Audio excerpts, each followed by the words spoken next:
Parmi ceux qui se retrouvent à suivre les vidéos ou les lives des coranistes, je sais qu'il y a des gens qui sont sincères dans leur démarche. Et c'est à eux que je vais adresser ce petit rappel. Ce n'est pas parce que vous allez entendre voici la vraie shahada et abat les hadiths traditionnels que la voix de ces gens est bonne. Pensez-vous qu'Allah agrée ces discussions de comptoir où ils divaguent nuit et jour sur le Coran dans leur web café, l'un avec sa bière, l'autre avec sa cigarette ou son joint quand ce n'est pas avec son verre de vin? D'autres vont prêcher autour de 2, 3, 4 points avec des positionnements trompeurs, pointant du doigt l'erreur traditionnelle et amenant les gens à une erreur nouvelle, personnelle ou collective.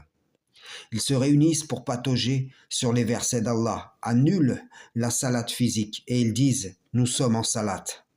Et moi je vous le dis, ils sont en salate avec les diables, qui les excitent furieusement à désobéir.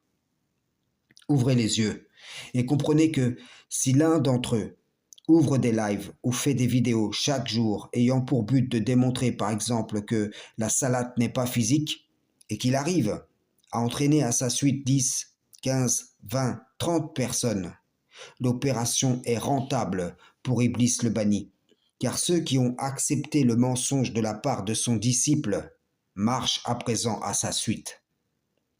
En devenant eux-mêmes des potentiels appeleurs, tandis que l'appeleur initial et ceux qui sont devenus ses suiveurs, les suiveurs de cet appel, croient travailler au retour à l'islam pur, ils bossent en réalité pour le diable banni. Et toi, qui suis leurs vidéos ou te rends sur leur live, si tu ne cesses pas, tôt ou tard, d'une façon ou d'une autre, tu marcheras à la suite du grand trompeur, pour la simple raison que tu t'es approché de ce dont tu devais t'écarter. Frères et sœurs en islam, salam, shalom.